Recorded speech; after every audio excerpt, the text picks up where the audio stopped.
আসসালামু আলাইকুম। আশা করি আল্লাহর রহমতে সবাই সুস্থ আছেন, ভালো আছেন। আমিও আলহামদুলিল্লাহ ভালো আছি। আজকে যে রেসিপিটা নিয়ে আসলাম, প্রথম রেসিপিটা হচ্ছে টাকি মাছ। টাকি মাছ কী দিয়ে রান্না করব একটু পরেই দেখতে পারবেন। প্রথমে আমি বেসিক মশলা পেঁয়াজ বাটা, রসুন বাটা ভালো করে তেলে ভেজে নিলাম, কাঁচা গন্ধটা চলে যাওয়া পর্যন্ত। এই তো এটা ভেজে নেওয়ার পরে আমি অল্প করে পানি দিয়ে দিব গুঁড়ো মশলা ভাজার জন্য।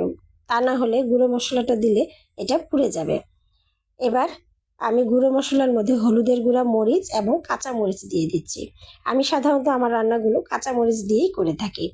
এবার এই মশলাটাও ভালো করে কষিয়ে নিব। যখন তেল ছেড়ে দিবে এভাবে, তারপর দিয়ে দিচ্ছি ফুলকপি, আলু এবং টমেটো। আমি আজকে টাকি মাছ সবজি দিয়ে করছি। সবার শেষে এটার মধ্যে আর কি দেওয়া যায়? হ্যাঁ, ঠিকই ধরেছেন, সবার শেষে আমি দিয়ে দিব ধনিয়া পাতা। এই ধরনের তরকারিতে ধনিয়া পাতা দিলে খেতে খুব স্বাদ লাগে।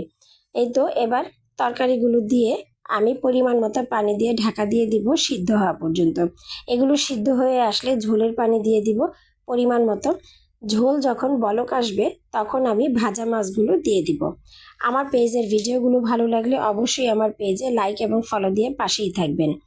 আর আপনাদের ফ্রেন্ড এবং ফ্যামিলিকে যদি আমার রান্নাগুলো ভালো লাগে তাহলে একটা করে শেয়ার দিয়ে দিবেন। আপনাদের একটা শেয়ার আমার জন্য অনেক মূল্যবান। এবার আমার প্রথম রেসিপি ডান। এবার আমি চলে যাচ্ছি আমার দ্বিতীয় রেসিপিতে। দ্বিতীয় রেসিপিতে প্রথমে আমি সে একই রকমভাবে বেসিক মশলা পেঁয়াজ বাটা এবং রসুন বাটা ভেজে নিলাম। তারপর পানি দিয়ে দিব। সেই পানিতে দিয়ে দিব গুঁড়া মশলা। গুঁড়া মশলার মধ্যে দিচ্ছি হলুদের গুঁড়া, লবণ এবং কাঁচামরিচ। এই গুঁড়া মশলাটাও যখন ভালো করে কষে আসবে তখন আমি আবার পানি দিয়ে দিচ্ছি। এই পানিতে এবার দিয়ে দিচ্ছি আলু। আলুগুলো সিদ্ধ হওয়ার জন্যই আমি অল্প করে পরিমাণ মতো পানি দিয়ে দিলাম, যেন আলুগুলো ঠিকমতো ভালো করে সিদ্ধ হয়ে আসে। এবার আলুগুলো সিদ্ধ হওয়ার পরে আমি দিয়ে দিব ঝোলের পানি। ঝোলের পানি বলক আসলে এতে দিয়ে দিব শিং মাছ। আজকে আমি দ্বিতীয় রেসিপি করলাম শিং মাছ দিয়ে, আলু দিয়ে। যেহেতু শিং মাছ করেছি, শিং মাছের সাথে আমি সাধারণত জিরার গুঁড়ো ব্যবহার করি। আজকেও তাই করলাম, ধনিয়া পাতা না দিয়ে আমি দিলাম জিরার গুঁড়ো। এবার আমি চলে যাচ্ছি আমার তৃতীয় রেসিপিতে। আজ আমার তৃতীয় রেসিপি হচ্ছে চিকেন। চিকেন ভুনাটা আর দেখালাম না, আলু দিয়ে জাস্ট চিকেন নর্মাল ওয়েতেই রেগুলার রেসিপি অনুযায়ী রান্না করে নিয়েছি।